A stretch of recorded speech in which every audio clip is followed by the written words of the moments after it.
trồng này thì cứ đi đường chờ gom một phong dư trồng sai trồng non cho nó tiết chùa số lần chờ tù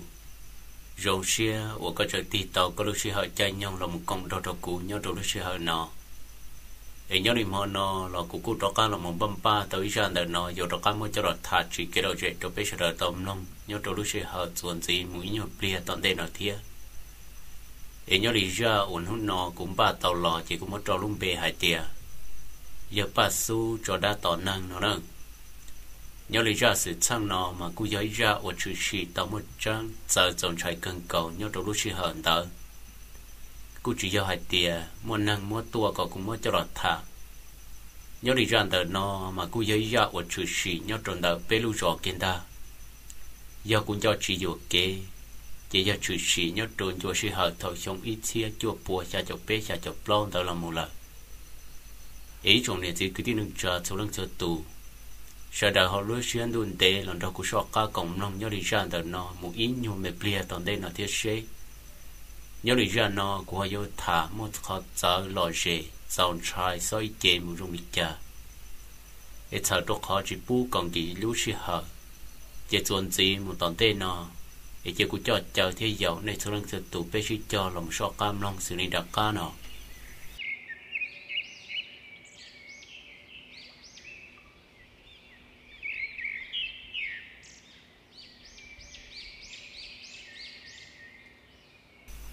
tàu cá thầu chung vị trí cho bùa cha cho bê cha cho plon đỡ nhớ đầu lúc xưa hờn đỡ của ta tàu mong nông nhung chỉ lúc xong cũng cho tàu rể chua hai tia của giờ tàu cho của chỉ thiên rồi cho bê cho cái tim mua thay trả lịch cầu tờ gì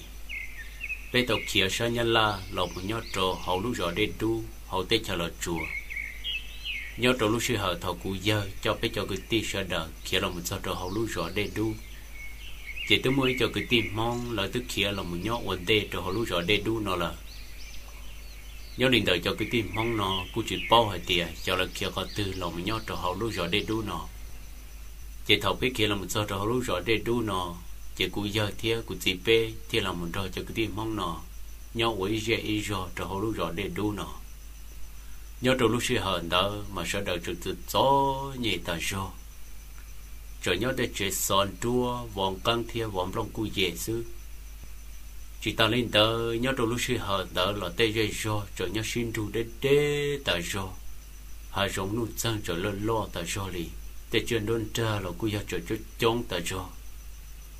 chỉ cái là lùa là chỉ muốn đào giống như sang年nọ thia chỉ hai cho cái cứ nọ cứ hậu cho trả cho giờ chỉ chủ yếu ua là nhớ đầu hậu đại lia đại tên gầu sư lúc xưa hở đỡ tên đó chua là hắn ta do li thiê chỉ cũng chỉ mua chua là tua giống như đi sang年nọ thiê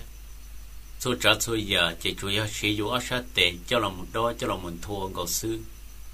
chỉ tên đó chua hắn ta do chỉ qua chỉ tồn đầu trở về dù lúc xưa xa lúc xưa nhẹ thế còn gì là cho là thổ u chỉ đợi dùng mình nhiều cho chong ta do thiê chỉ có té cho chơi tàu mò cho chơi chỉ mò chỉ sầu no mua té gì chỉ chọn ra trong sư mò tới ta là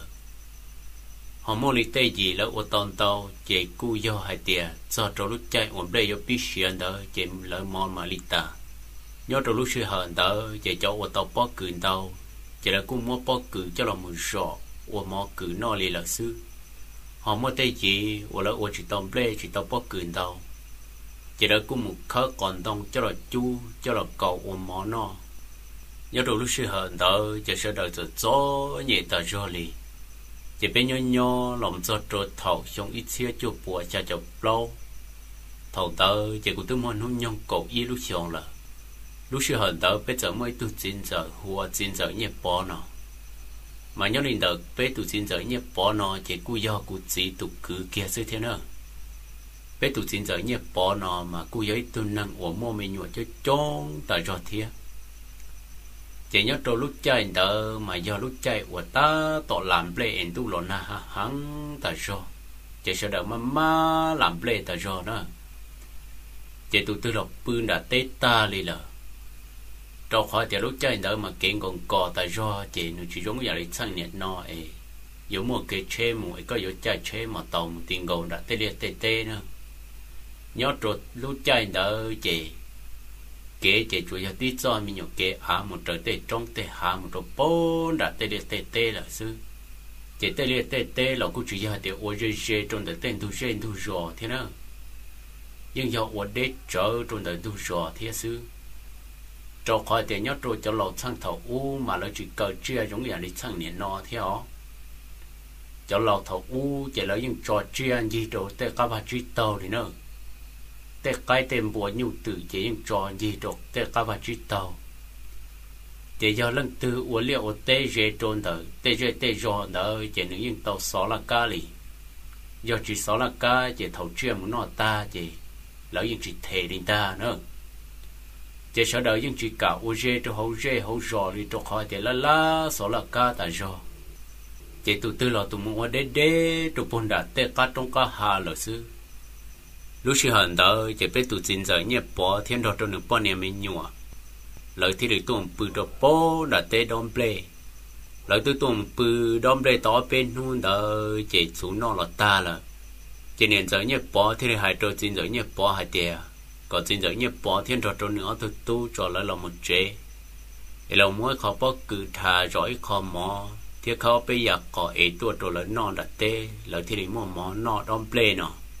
nhớ rồi lúc xưa hờn đó mà bé tụi xin giỏi nhập bọn gỡ chỉ mình nhủ chơi chó tại do thế chuyện gỡ mỏ no lọ tới ta là nữa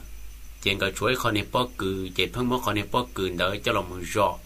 và chờ còn đồng no là sư chuyện nhớ trong hòn đó chuyện bé tụi xin giỏi nhập bỏ thiên trò rồi nữa tụi tu lợi thì máu bó đặt tê là một giọt rồi bó bể chế thầu lỡ lon đặt tê là giọt rồi bể chế chuyện tụi tròn tu rồi nữa cái tiếng gì chờ bự rồi sợ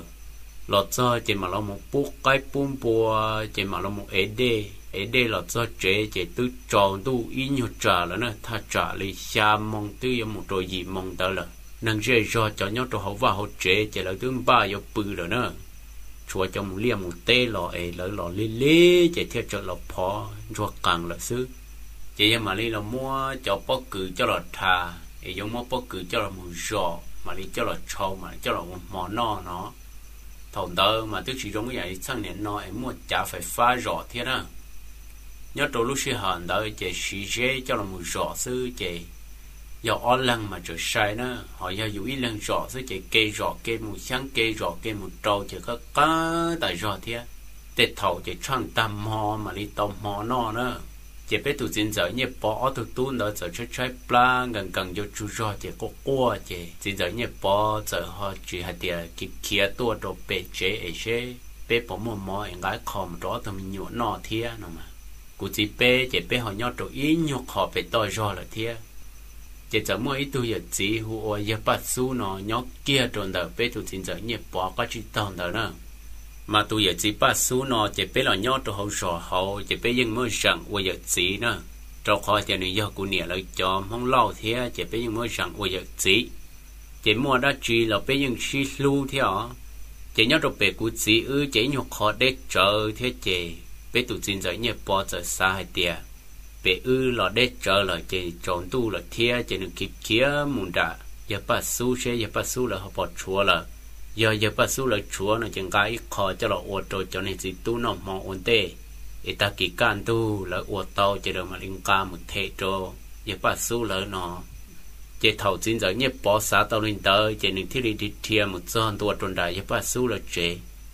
thầu một son chỉ lấy tướng nó mò ta cho mình nhọ lấy tướng một bự ta là chỉ giờ bắt số trận đầu giang hậu ta do trận thắng giang ta do thì cha chính giờ nhé bỏ thiết đi hai đôi giờ bắt số tiệt giờ chỉ lô có bỏ chuột xuống nó chè mỗi đi ít tay thì đỡ rồi cũng cho một mò rồi bây giờ chỉ tu nó mò trò mò nó chỉ pe mà đom ple chỉ pe lòn đặt tê lòn li tại do chỉ lò tua chỉ tàu số thế rõ chỉ tàu mò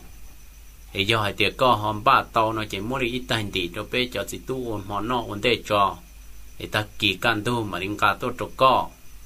chỉ cho ba su giờ hai trâu chỉ được nhẹ bỏ tiệc ô vào chú ấy xéo bỏ chúa đi rồi chú nó chỉ ở bên hông nó chú nó là ta là thế ta chỉ mà hông nó em mình nhua lấy nhục có một con giò chỉ là cô đầu tàu mua đi ít ở tay đi rồi đang ca là thế ấy có chúa có thì có sẽ bỏ chúa lời do chúa nó chỉ đầu đi ít tay đi một đợt này cho chỉ tu hoặc món nó còn tệ ta kỳ can tu nếu hòm ba tàu là nếu mà lên cả tua trâu bé là mà sợ hai linh đỡ cho nên giờ chỉ sợ là sau đi theo chỉ chính giờ nhẹ bỏ là giờ chỉ đi cái gì kia nữa là lùn đỡ theo chỉ giờ đầu tàu ít nhau tay đi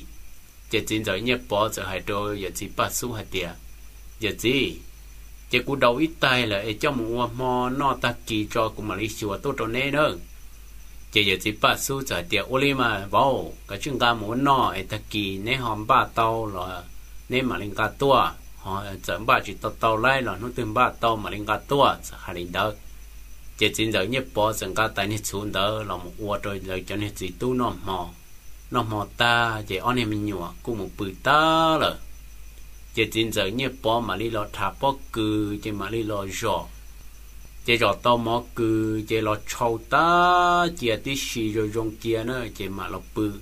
lo bự li ít anh nhiều số mong đỡ xứ chỉ có can thun đỡ xứ chỉ tư sợ lo chú mò rồi chỉ tư chúa tin cho tôi một trâu bố đã tê rồi nữa thằng đó chỉ mà thế chỉ giờ chuyển cho cá cho giờ chỉ bắt số tại này chú rồi thế chỉ giờ chỉ đi tôi một trâu bố đã tê rồi thế chỉ tôi một bự tàu mua li bếp long không đã tê thế chỉ đóng bê ta mà đi lò chỉ lỡ lò nhỏ rồi bể chế nó chỉ xin giờ nhớ bỏ lò giờ chỉ đi chuyển cho cá cho hai tiền tàu một cái giờ bắt số ít tại chú thế cho khỏi tiền thằng đó chỉ xin giờ nhớ bỏ cái lò chú nó ta rồi thế chỉ là những nó mò cừ rồi xứ thế nữa chỉ mỗi nu giờ chỉ bắt số nó này cho này chỉ tu lại thế đừng bự đồ bố đặt tê đom bể ta là chỉ chú giờ bắt số nó nhót rồi hậu chế rồi chế là xứ chỉ lấy chờ một bự trong đặt tê tao ở bên nu chỉ lò đi lô thằng đó chỉ giờ chỉ bắt số nó chú nó ta là chỉ nơi thế đừng gạt của tôi cho trong đó bên này xin giờ nhập bò nó chỉ nơi thế hai đồ bên tụ xin giờ nhập bò tiệt ô vào nhập bò nuôi có tông cái ít tay thì chú là ăn hôm nọ bọn này mình nhổ lấy một liềm một tê ta là chỉ cho cú này có quá dân tại do sẽ chỉ cú chú nó là ta là thế chỉ một do một giỏ bất cứ thế chỉ tao món nó là sẽ con ba và tao lấy hàng ba lấy là chỉ có đầu đi ít tay thì cho cú cho một nó giờ hai linh tới rồi biết xin giờ nhẹ bỏ chỉ bên này xin giờ nhẹ bỏ đó giờ hai cho giờ chỉ ba số tiền ô giờ chỉ luôn chuyện cho cá này là nuôi chỉ má mua tê chỉ sợ chỉ đi mua tê là chuyện cho cá cả số tôi cho nên là nếu nó là ô trà có nên xài số nó là ta đây là thế chỉ chua cho nên mò bóc cử nó là sự thế chỉ sẽ có phần nó cho mò bóc cử nó giờ có nó cho mò bóc cử nó chỉ nên nó đâu ít khó đâu có cho mò non tê ta kỳ cho có nên mua mua cho sẽ bỏ tàu mình chỉ mò bê là mà lên gà tôi đâu có giờ hai linh tới chỉ biết chính giờ như bỏ giờ đầu tàu ít tay nha chỉ cứ đỡ rồi giờ chỉ bắt xuống cả là một nó nhớ trong hoàn thờ nữa chỉ ta kỳ tròn tu sư chế giờ chỉ bắt xuống cho sinh cả của cho các tuần ta lại cho sĩ tu hại cho biết tụ chính giờ như bỏ đỡ tiền bỏ như bỏ nằm họ có hai linh đỡ eo linh xài nấy bỏ một do đi cha bỏ tàu xuống đi cha giờ tàu nó chỉ có chùa ít khó đồ cũ cho một nó bọn này mình nhổ là lò pươn đã tê ô lịch cha chỉ bỏ lò lịch chạy cú chỉ mua số uống món no lên lờ thầu đỡ chỉ biết chính giờ nhẹ bỏ ngỡ lòng cái chỉ mua số lên lờ lô nhớ trong hôn đỡ lòng cái cú chỉ tao mua đã ô do thiết chế cú chỉ lấy số lò thiết chế chính giờ nhẹ bỏ giờ hai rồi giờ chỉ ba số tiền ô giờ chỉ ba số lô nằm ho hai linh đỡ đâu có hai tiền dùng ô do nó tiền xí mà ta kỳ nó chỉ ô cha một do chỉ là hai tiền là nâng giàu là nó chỉ cài vô thiên chỉ chỉ tàu chủ đồ có thiên lô chỉ có xuyên để cho để cho cái đầu ít ta chỉ cử nó đồ có cho một uốn nọ uốn tê để chỉ ta kỳ sẽ học vào một uốn tàu do đi chạy bỏ lại chủ đi chạy mà đến gà tôi đồ có lô chỉ giờ chỉ bắt số giờ hai đồ bên này chính giờ nhẹ bỏ đỡ hai tiền vào lô ô đi chạy là có hơn thì sẽ bỏ tàu nhiều khó là đồ của uốn tê cho khỏi thì cú lò lò lại thiết chế cú nói chỉ tàu cho nên món chỉ cứ nó đi thiết chế có cả chuyện thiệt sẽ họ bỏ lại nhiều con cả tuần gì cho cú để cú vấn đề là chế lời nhưng thiệt lại chế muốn cho mình nhộn cả tua sợ hai linh tớ chế bên này chính giờ nhập bỏ giờ thì ô li là mà dịch gì do có họ tiền nó chỉ tàu cho món chỉ cứ nó chế cũng mà lấy một chùa bị lo lời thiết sẽ lo lời bỏ chúa đi trả lời do lo lời chúa nó chế cũng mà đi cái khó bị lo là trâu con tê sợ hai linh tớ chỉ giờ chỉ ba số giờ ôn tê cho các một tròn đã chế là thằng đó chỉ biết chính giờ nhẹ bỏ giờ tuôn cho biết chế nhớ trâu lúc xưa hờn đó biết rồi cho nhẹ món nói dạng cầu biết nhưng nó món chỉ cứ giờ đây biết tụi chính giờ nhẹ bỏ là sự thiệt chỉ biết những chuyện mà处理là thiệt lâu chỉ tua chỉ lấy chủ đồ chính giờ nhẹ bỏ thiệt chỉ nuôi cho lần từ lo những chuyện mà chủ thiệt lâu thằng đó chỉ sợ đầu tụi từ lo tụi cho nhẹ tại do tí cho mong lo chia dạng cầu sự chế nhưng我chỉ tàu món đầu thì chỉ cho nhẹ dạng cầu thiệt chỉ chính giờ nhẹ bỏ thì đi cho cá lọt cho đã chế nó cho cá lọt cho đã chế nó chỉ giờ chỉ hai tiền một hai trâu giờ chỉ ba xu thì họ giờ chỉ đi làm măng giờ nó nhớ tới dừng được chế thì chỉ ít bia do tương để lòng vô tròn đủ rồi chỉ bằng cá chú một trâu giờ chỉ ba xu chỉ giờ chỉ ba xu thì đi cho cá tua cho chỉ ba xu thì tua nuôi tiền vô nhẹ bỏ ở đây có chùa bỏ lấy chú đồ cũ chỉ chính giờ nhẹ bỏ thì đi tết rồi giờ chỉ ba số tiền ô giờ chỉ lô chỉ mua lên là cũng một cho bị lo lời nhưng chỉ mua lên là thiệt một do lúc trẻ tư cứ ti sẽ đợi lo nhưng chỉ mua lên là thiệt chỉ có xuyên để cho nó bùa nó cho ấy với một người do sẽ bỏ lấy nó chứ mà cả tuần gì được co thằng đời chỉ giờ chỉ ba số bao tờ là đó lô giờ chỉ ba số thì thiệt có tụ bố nhẹ bỏ được co nè tại lúc tê đi không ai chỉ bông cả tôi thể đi chỉ làm măng lên lờ luôn tôi chỉ chơi giờ nhớ đa đi u lên nói chỉ thể luôn đi chỉ giờ chỉ ba số giờ mỗi bên này chính giờ nhẹ bỏ dự ở bên xua lên đỡ thằng đó chỉ bên này chính giờ nhẹ bỏ đỡ chỉ tiệt ở tôi dự thì họ dự chúa luôn kỳ là thiết chế ở tôi dự thì họ chính giờ nhẹ bỏ giờ cho giờ chỉ ba số chỉ chơi đấy chính giờ nhẹ bỏ giờ ô có tụi giờ chỉ ba số nữa có cho có những một nhỏ ta một con à tí tay chú xí nè tôi chỉ cho hai tiệt cú chỉ thể đâu có cú tôi hai đâu có hai tiệt to rồi cũng mà nên cả tôi thể đâu có nó này ô lấy trà có tôi giờ tôi lâu rồi thiết trà chỉ bao lù đi chỉ ở tôi giờ sử dụng ở bên lò linh đỡ ta chỉ giờ chỉ ba số giờ cho cả là một tròn đã chế rồi nếu giờ như đỡ đỏ cho cả là một hai tiệt nhưng cho tỏ bao nhiêu bao nó nè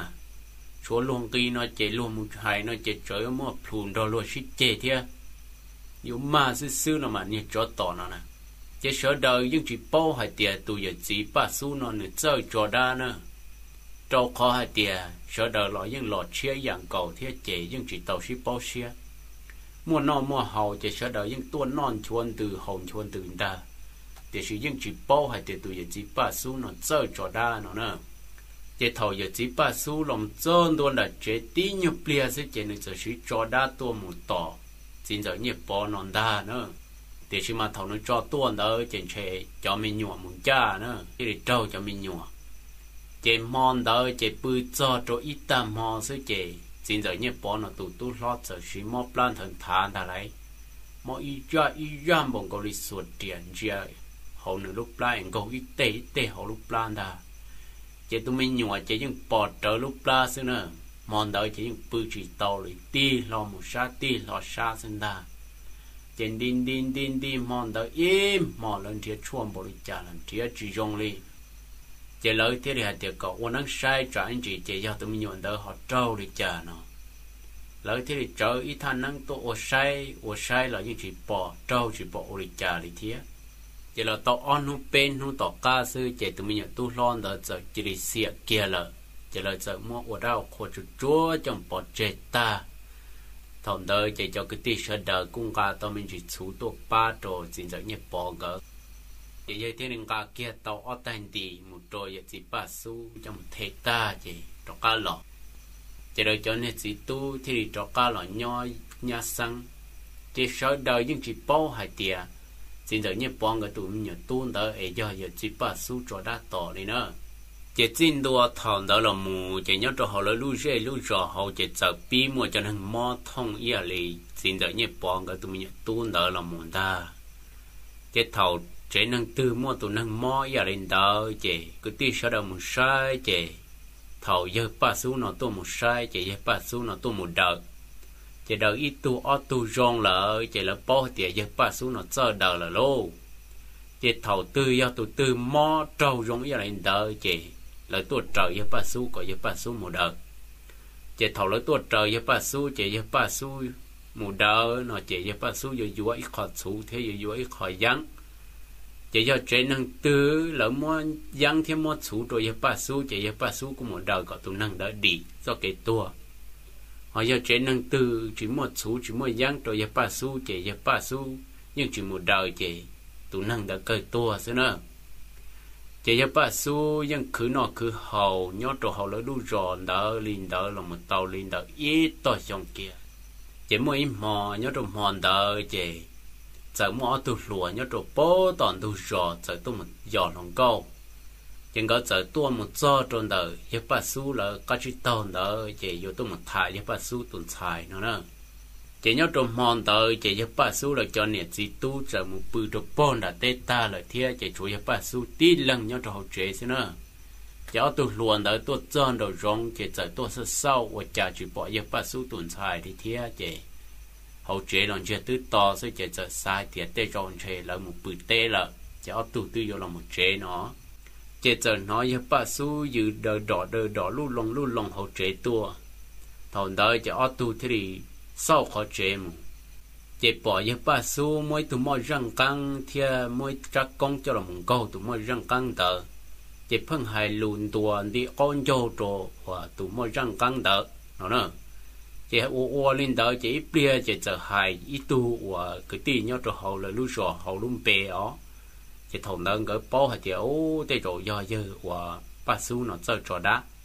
chỉ ở tu chân trai chỉ ở tu chân kia đó cả là một chuyện là một bự rồi nữa